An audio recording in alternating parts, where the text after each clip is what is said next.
Hello and welcome to Northeast PSC. Welcome to today's discussion. Today we have a very shocking development. Few Indians who went to Russia for the sake of better job opportunities, better standard of living, they were forced to join their war effort against Ukraine. So we'll understand what this topic is all about, what are the background information. But before that, I would like to urge all of you, kindly subscribe to our channel, kindly appreciate us, kindly encourage us through your likes and comments, and share it with your fellow aspirants. And if you want to get this PPTs, you can join our Telegram channel here from this QR code or from the link given in the description below. So context क्या है? 4 Indians, एक उसमें से एक व्यक्ति तेलंगाना से थे and 3 from Karnataka. They went to Russia. उन लोगों को जॉब की अपॉर्चुनिटीज़ के लिए जाना था, लेकिन जो रशियन वेजनर आर्मी, ठीक है, उनको ज्वाइन करना पड़ा और फोर्सफुली इनको क्या करना पड़ा, रशिया के लिए वॉर में शामिल होना पड़ा. तो उसमें से एक व्यक्ति ने जो हैदराबाद से है, उसने एक 100 कॉल घर पे भेजा, बोला कि मुझे चाहिए, मदद चाहिए, यहाँ पर मैं फंस गया हूँ, जॉब के लिए आया था लेकिन यहाँ पर जॉब नहीं है, हमारे साथ फ्रॉड हुआ है. ठीक है, scamsters in Russia on promise of A job opportunity. तो रशिया में जो स्कैमस्टर्स हैं उन्होंने बोला कि हम जॉब देंगे और हमें यहाँ पर लेके आया और हमारे साथ जॉब तो हमें दिया नहीं और हमारा अब जीना मुश्किल हो रहा है. तो ये जो स्कैम है ये तब आ रहा जब इस व्यक्ति ने, तेलंगाना का जो व्यक्ति है, इसने एक वीडियो घर पे भेजा है. ठीक है, so he along with 3 others flew to Russia on December 23 last year और सिक्योरिटी हेल्पर के जॉब के लिए इनको बुलाया गया था. Instead they were sent to the front lines to fight the ongoing Russia Ukraine war. So ये ऐसा कभी हुआ नहीं. इंडिया और रशिया के बीच में अगर हम बात करें, इंडिया और रशिया की जो आपका रिलेशनशिप है काफ़ी रोबस्ट है, काफ़ी स्ट्रॉन्ग है. तो ये एक particular development it will be seen closely कि इसका क्या रिपरकशन होता है ब्रॉडर बायलैटरल रिलेशन पे. और जो हमारा हैदराबाद से जो MP है Asaduddin Owaisi, he sent this proposal to the Ministry of External Affairs कि इस जो इशू है इस पर देखा जाए. ठीक है, we will update you whenever there is a official confirmation from that side. तो ये इंडियंस वहाँ पर कैसे चले गए?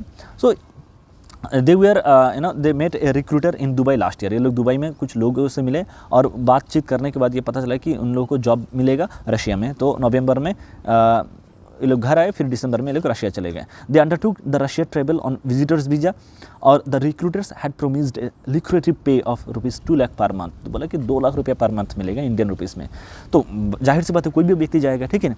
The family said that this man had paid ₹3.5 lakh as security deposit to the job agents. तो इन लोगों ने 3.5 लाख रुपया जॉब एजेंट्स को भी दिया था. तो देखिए, एक तो जॉब एजेंट्स को खुद का पैसा दिया इस उम्मीद में कि हर महीना 2 लाख रुपया मिलेगा और वहाँ पर जाके आपके साथ कुछ और ही हो रहा है. ठीक है, सो उनको कोई वर्क तो मिला नहीं, लेकिन they were duped and drafted in Wagner group, a private army of Russia.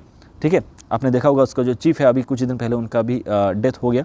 So as many as 60 individuals have also been drafted into Wagner's private army. ये बताया जा रहा है कि इंडियन लोगों को इस तरह से ज़बरदस्ती वहाँ पर रशिया की आर्मी में शामिल किया जा रहा है. तो रशिया में क्या हो रहा है अब? जो 24 फरवरी आ रहा है, 24 फरवरी में क्या होगा? It will be 2 complete years. ठीक है, 2 ईयर्स हो जाएंगे कि जब ये वार शुरू हुआ था 2022 के फरवरी से.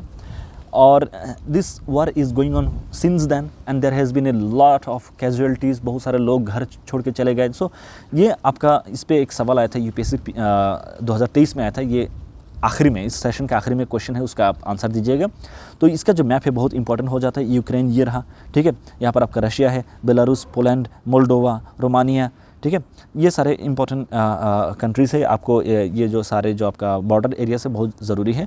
तो यहाँ पर लुहांस्क एंड डोनेट्स्क रीजन, यहाँ पर हम लोग क्या देखते हैं, जो 24 फरवरी 2022 की अगर हम बात करें, on that day mister Putin ने बोला कि लुहांस्क एंड डोनेट्स्क ये दोनों इंडिपेंडेंट कंट्री हैं and we recognise them as independent country and they are our ally and we are going to support them against Ukrainian invasion. और ये बोल के ये लोग यूक्रेन में घुस गए एंड तब से ये सारा चीज़ें चल रहा है. तो अब देखते हैं कि वार कब से कैसे चल रहा है and what is the overall development so far. Russian Ukraine war की अगर हम बात करें तो यूनाइटेड नेशन के मुताबिक लगभग 14 million people they have fled their home, घर से निकल के चले गए. ठीक है, यूक्रेन की अगर हम बात करें, यूक्रेनियन लोगों की बात करें. And as Russia's war in Ukraine grinds into this its 3rd year, UN international organization for migration IOM जो है ये बोलते हैं कि लगभग 6.5 million people are now living outside the country as refugees. 14 million ये डिस्प्लेस हो चुका है, ठीक है, they are displaced and around 6.5 million they became refugee, मतलब कि देश छोड़ के दूसरे जगह पे रेफ्यूजी के तौर पे, शरणार्थी के तौर पे रह रहे हैं। And it's said that an estimated 3.7 million people are still displaced within Ukraine. ये लोग इंटरनली डिस्प्लेस्ड है, ठीक है, यूक्रेन के अंदर ही ये लोग डिस्प्लेस हो रखा है, अराउंड 37 लाख पीपल। सो अगर हम लोग IOM की बात करें तो the destruction is wide spread, loss of life and suffering continuous, ये IOM बता रहे हैं। Well A total of more than 14 million people, nearly 1/3 of Ukraine's population fled, मतलब यूक्रेन का लगभग हो सकता है 40 लाख के आसपास लोग हैं, तो उसमें 1/3 लोग क्या कर रहे हैं, ये लोग घर छोड़ के भाग गए हैं। तो it's a very very costly war is always costly, और इसका कोई सोल्यूशन नहीं होता। It is always the leaders who are in like launching wars, but it is the normal human being who are suffering because of this like decisions. तो उसके अलावा इस war को अगर हम समझने की कोशिश करें, Russia wanted to install a Moscow friendly regime and to take the whole of Ukraine's east and south, stretching from Kharkiv in the northeast through the Donbas in the east to Odessa, Black Sea port in the southwest, and turning the country into a landlocked ramp. Russia has failed to meet any of these objectives. तो Russia का मतलब, Russia की जो सबसे बड़ा वो है कि जो नॉर्दर्न सी की अगर हम बात करें, नॉर्थ में तो इनके पास क्या है, सी कनेक्टिविटी है, लेकिन it remains frozen through out the year. तो इनके लिए यहाँ पर ये बहुत ज़्यादा बेनिफिशियल नहीं है, ठीक है, क्योंकि आप ये ट्रेड के लिए उतना ज़्यादा अच्छा नहीं है, क्योंकि ये फ्रोजन रहता है तो वहाँ पर ट्रेड बहुत सिमलेसली नहीं हो पाता है। तो इनको अल्टरनेटिव रूट चाहिए, तो इनको ब्लैक सी के थ्रू ये क्या कर सकते हैं, ये लोग ट्रेड कर सकते हैं, लेकिन यहाँ पर इनके पास क्या नहीं है, लैंड कनेक्टिविटी नहीं है, तो दे नीड यूक्रेन के पास यूक्रेन का बॉर्डर शेयर होता है। So this is when they wanted, Russia wanted कि हमें क्या करना चाहिए, डोनबास को ले लें, खार्किव को ले लेते हैं, ओडेसा को ले लेते हैं, ब्लैक सी को हम लोग कनेक्ट कर लेंगे, एंड फिर हमारा जो ट्रेड मोनोपोली है पूरे दुनिया भर में चलता रहेगा। So this is how it was their plan, but अभी तक ये कोई भी प्लान सक्सेसफुल नहीं हुआ। लेकिन रशिया ने क्या किया, जो यूक्रेनियन टेरिटरी बहुत सारे, जो मारियोपोल की बात करें, बहुत सारे यूक्रेनियन टेरिटरी के इन लोगों ने अपने अंदर ले लिया है। So Ukraine recaptured some land in Kharkiv and Kherson, तो कुछ लैंड जो ये लोग खो दिए थे उसको इन लोगों ने रिकैप्चर किया है। Focus fighting has been going on in some flash points, ठीक है, तो अभी भी जो है लड़ाई झगड़ा चल रहा है। तो वेस्ट का रिस्पॉन्स क्या रहा है, अप्रोच ये है कि पनिश रशिया। तो रशिया ने जो भी किया है पूरे दुनिया भर में, जो भी तहलका मचा है, इसके वजह से रशिया को पनिश होना चाहिए, इकोनॉमिक सैंक्शन लगना चाहिए, ठीक है।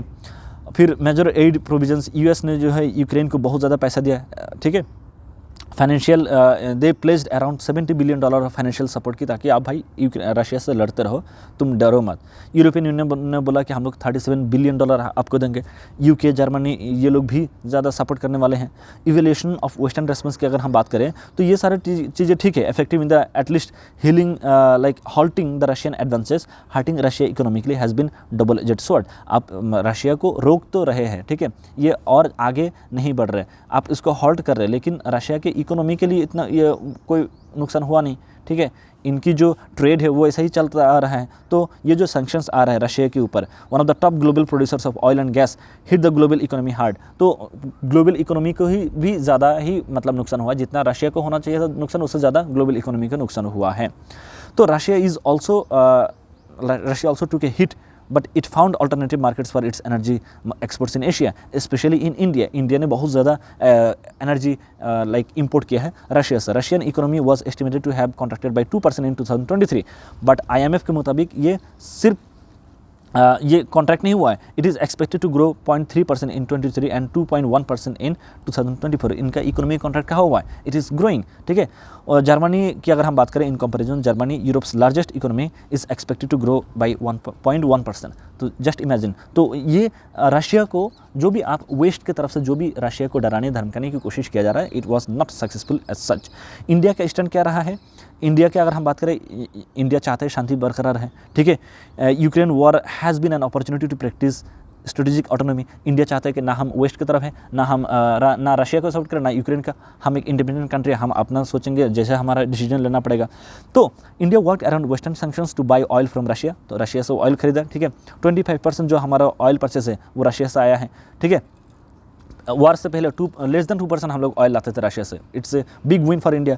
इंडिया ने क्या किया, बहुत सारा जो रेजोल्यूशन जो रशिया के अगेंस्ट में था उसके उस तरह के जो वोट चल रहा था यूनाइटेड नेशन जनरल असेंबली से, उस तरह के वोट से एब्सटेन किया है। तो ये भी दर्शाता है कि ना तो हम सपोर्ट कर रहे हैं ना हम अगेंस्ट में जा रहे हैं। ठीक है, India has abstained on all 3 votes so far on the Ukraine crisis. तो ये भी दर्शाता है कि हमारा जो कमिटमेंट है रशिया के लिए, हम रशिया एक बहुत ही वैल्यूबल फ्रेंड है, रशिया की जो बहुत ही इंपॉर्टेंट कंट्री है, तो रशिया के साथ हम खड़े हैं, बट नॉट लाइक एक्टिवली। ना हम रशिया के साथ खड़े हैं, ना हम यूक्रेन के साथ खड़े हैं, ना हम वेस्ट के खिलाफ जा रहे हैं, ना रशिया के खिलाफ जा रहे हैं। तो India has express the hope that it can use its G20 presidency to bring peace, लेकिन वो अभी भी कंप्लीट नहीं हुआ। हमारा G20 प्रेसिडेंसी खत्म हो गया, लेकिन वार अभी भी चल रहा है। तो ये जो है यूपीएससी प्रीलिम्स 2023 में ये पूछा गया था, बहुत इंपॉर्टेंट सवाल है। कोशिश करिएगा कि आप इसका आंसर कमेंट बॉक्स में दें। तो बुल्गारिया, चेक Republic, Hungary, Latvia, Lithuania, Romania, इसमें से कितने कंट्री जो है यूक्रेन के साथ लैंड बॉर्डर शेयर करते हैं? 2, 3, 4, 5, ये आपको कमेंट बॉक्स में बताना है। इतना ही है आज के लिए, बहुत बहुत धन्यवाद। और कृपया हमारे चैनल को सब्सक्राइब करें और अपने सहपाठियों के साथ इसको शेयर करें। That shall be all. Thank you so much.